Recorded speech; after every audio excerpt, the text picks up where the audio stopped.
dan bertalenta. Inilah sosok pembalap go-kart wanita Kezia Santoso.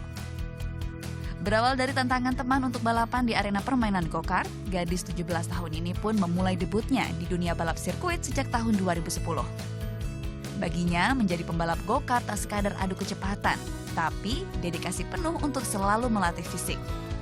Terus sebelum aku balap go-kart kan sempet aku dance, ballet gitu-gitu kan ya.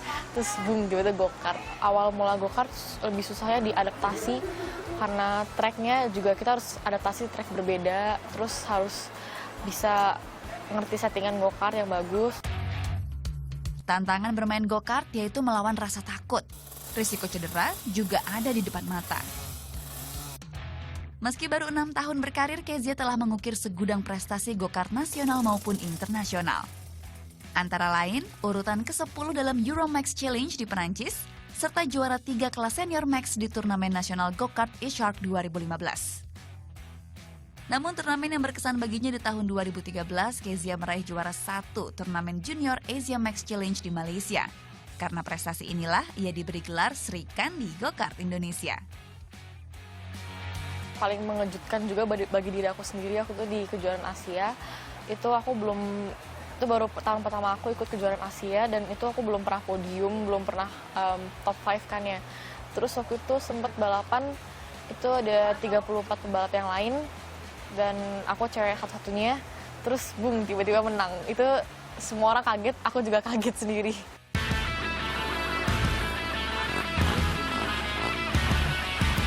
Tak puas sampai di level go-kart, tahun ini Formula 4 jadi target Kezia. Seperti halnya sepupu Kezia, Rio Haryanto. Berlaga di ajang Formula 1 jadi impian semua pembalap mobil. Sosok Rio juga menginspirasi Kezia dalam merintis karir.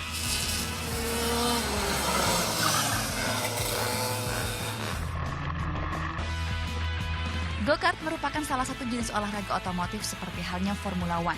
Namun, go-kart memiliki kekuatan pacu lebih rendah dan sirkuitnya pun lebih pendek. Sehingga balapan go-kart umumnya dianggap sebagai batu loncatan untuk olahraga otomotif yang lebih tinggi. Go-kart sendiri pertama kali dibuat oleh Curtis Craft pada tahun 1956 di California Selatan.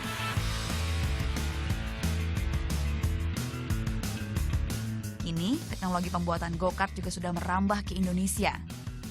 Go-kart yang dikendarai oleh Kezia misalnya, ternyata dibuat oleh tangan kreatif anak muda Indonesia.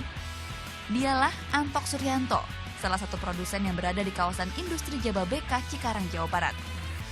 Sejak tahun 2007, ia mulai mengembangkan bisnis pembuatan go-kart.